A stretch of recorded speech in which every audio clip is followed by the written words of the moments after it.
Bonsoir et bienvenue dans cet itinéraire Bretagne consacré cette semaine à la vallée du Léguerre. Nous sommes en plein cœur du Trégor, entre Argoat et Armor, et au milieu coule une rivière. Le Léguerre, c'est une des rivières les plus sauvages de France et on y pêche notamment le saumon.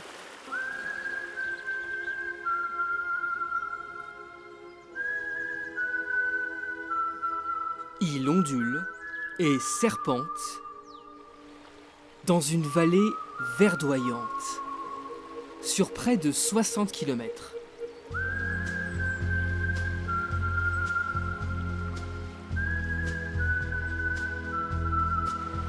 Le Léguerre, un joyau à l'état brut, que ces jeunes pêcheurs apprennent à respecter. Et ça commence par le matériel utilisé. J'ai mis des hameçons simples, comme ça, pour que le poisson il souffre pas. L'épuisette, elle a des mailles en caoutchouc pour pas que le mucus il s'enlève de la truite. Et si on enlève le mucus, et la truite elle peut avoir des maladies. L'éducation à l'environnement, c'est le fil conducteur de ce guide de pêche.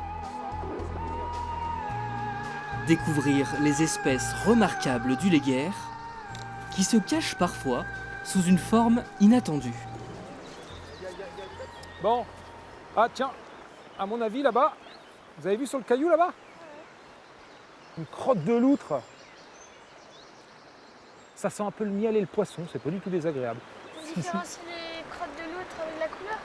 Alors non, pas tellement les couleurs, c'est juste que c'est une crotte qui n'est pas formée, tu vois. Et la loutre, elle a dû passer soit ce matin, soit cette nuit. La loutre d'Europe, une espèce protégée qui a failli disparaître. Elle trouve ici, avec beaucoup d'autres, un havre de paix. Il y a les espèces emblématiques d'une rivière sauvage. C'est-à-dire on est sur de la loutre, on est sur du martin-pêcheur, on est du saumon, on est sur du saumon, on est sur de la truite endémique, on est sur du chabot, du verron, on est sur de la lamproie marine, on est sur de la lauze, on est sur de la lamproie de plein air. Voilà, c'est vraiment le typique le milieu de rivière rapide. Une faune, mais aussi une flore préservée, d'une grande diversité. Comme cette plante sauvage incontournable. Elle s'appelle Aille des ours parce que les ours dans les Pyrénées, quand ils sortaient de leur hibernation, en fait c'est la première chose qu'ils mangeaient. Ils en mangeaient plein. Mais au royaume des pêcheurs, un poisson est roi, le saumon.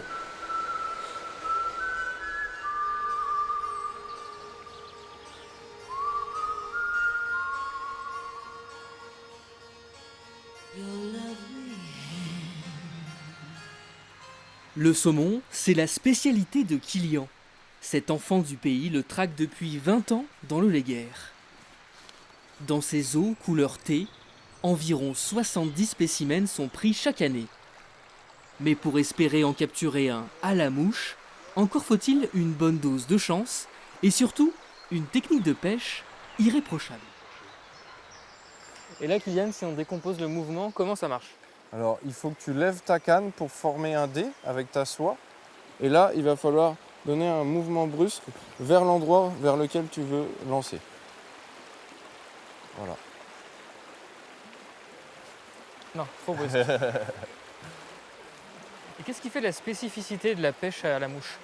Alors, ce qui fait la spécificité, c'est que c'est une pêche non intrusive, c'est plutôt une pêche en subsurface, donc juste sous la pellicule d'eau. Donc les poissons, on les perturbe beaucoup moins. Et d'ailleurs, on les voit très souvent gober autour de nous. On ne fait pas de bruit. On est aussi très souvent dans l'eau, en fait, en train de pêcher, quoi. Donc ça, c'est vraiment très agréable d'être dans le milieu dans lequel on pêche. On se sent vraiment faire partie de la nature, en fait. Il vous faut combien de temps pour former un élève? Alors pour former un élève, si c'est pour de la pêche au saumon qu'il n'a jamais pêché à la mouche, il faut au moins 3 ou 4 jours. Alors que s'il a déjà pêché la truite, par exemple, à la mouche, il faut en général un peu moins d'une journée. On progresse assez rapidement à la pêche à la mouche et ça devient très rapidement une pêche très agréable. Et en fait, on fatigue beaucoup moins du dos que la pêche au lancer, par exemple. C'est une pêche vraiment agréable et puis quand on en prend un, c'est vraiment le summum de la pêche. On a vraiment une montée d'adrénaline et puis c'est un peu à chaque fois le plus beau jour de notre vie, donc c'est vraiment très agréable comme sensation d'enfin tenir des fois après 15 jours de pêche un saumon au bout de la ligne, quoi.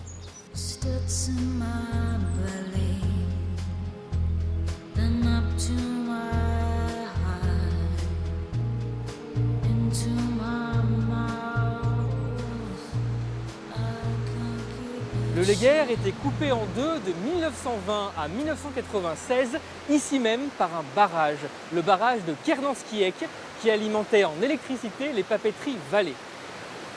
Voici d'ailleurs un alternateur de l'ancien barrage.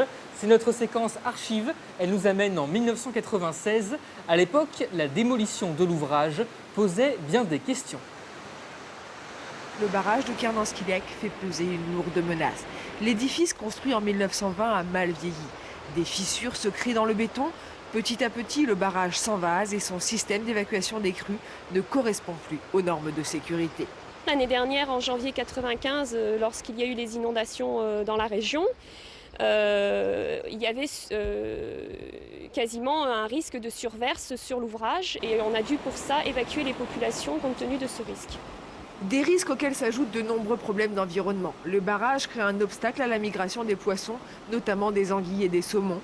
Depuis plusieurs mois, l'État a donc décidé de démanteler ce barrage. Dans quelques semaines, une barge sera installée pour pomper les quelques 85 000 m3 de vase. Une opération délicate qui devrait s'étaler sur 5 mois. Les travaux de démolition du bâtiment n'interviendront qu'ensuite.